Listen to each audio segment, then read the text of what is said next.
right now, and I believe Bukonla Adebakin, who's the team lead for the Future Project, is joining us as well.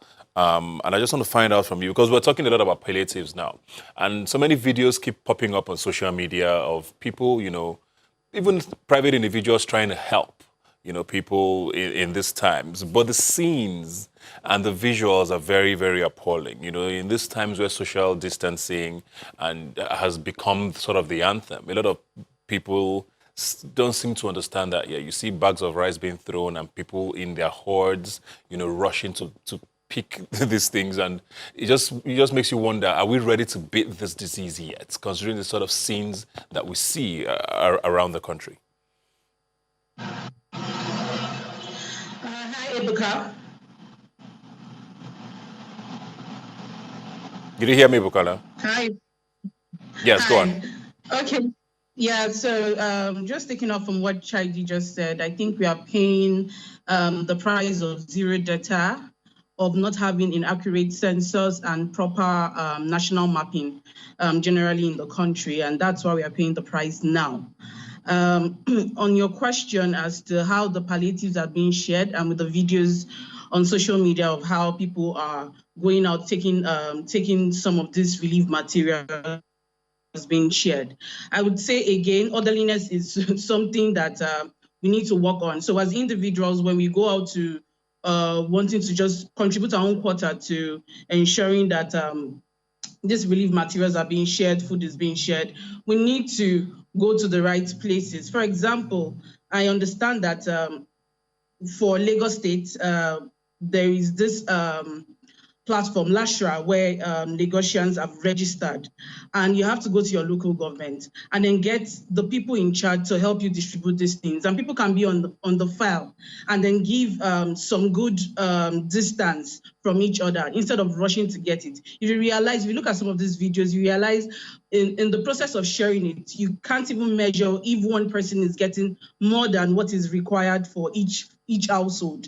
So I think there's a lot that we need to do, and we need to also look at the local government and the LDAs to share some of these relief materials that are going out. Yeah, but are you worried though, or how do you feel with regards to just the general attitude of Nigerians so far?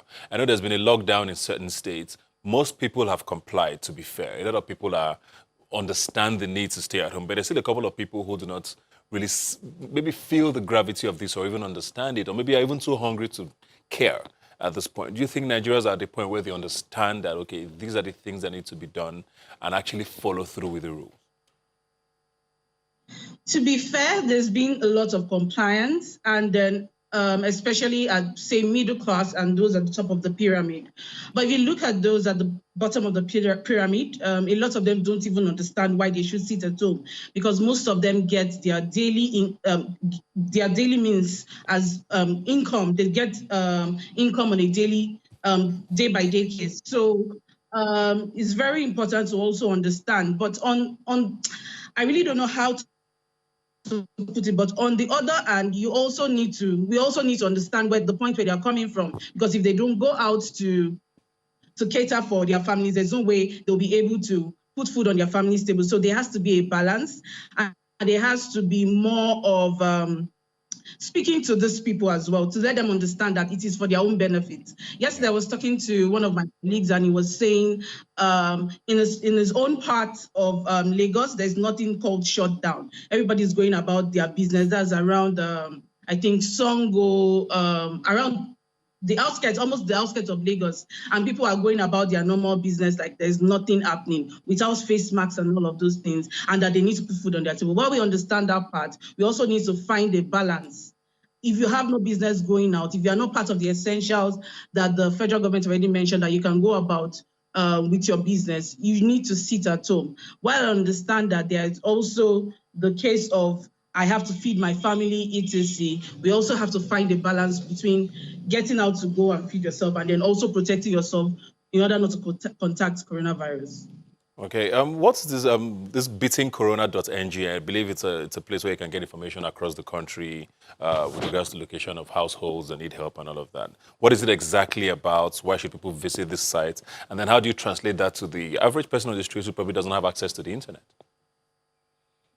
Okay, so at the point when we decided to do beatingcorona.ng, we realized that there were a lot of interventions, especially even individuals trying to just contribute their own quota in solving the issues associated with the COVID-19, which one of it is hunger. And we realized that a lot of people, individuals, institutions are trying to do something, but there was no authoritative site that collates where people can go to. And if you look at the beatingcorona.ng site, you realize that the interventions are being created state by state. So you can be in Abia State and then find interventions within your area.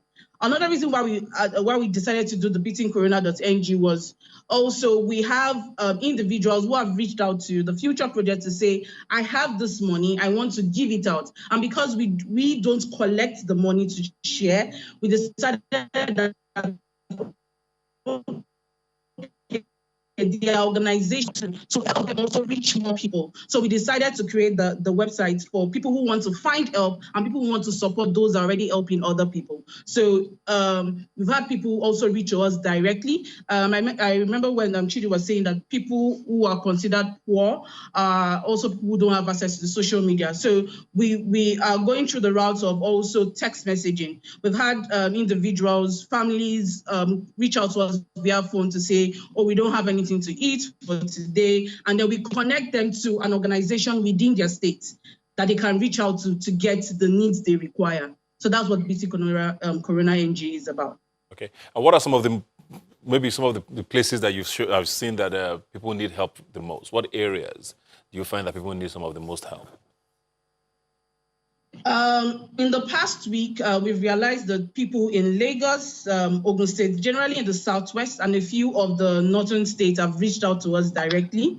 And then also realized that there are more individuals coming out to also say, I have this sum of money, I want to donate to this organization, and then we link them up, mostly in the Southwest and in the northern region. Okay, so it's beatingcorona.ng. Yes, please. Beatingcorona.ng. Well, thank you very much, Bukonla. Just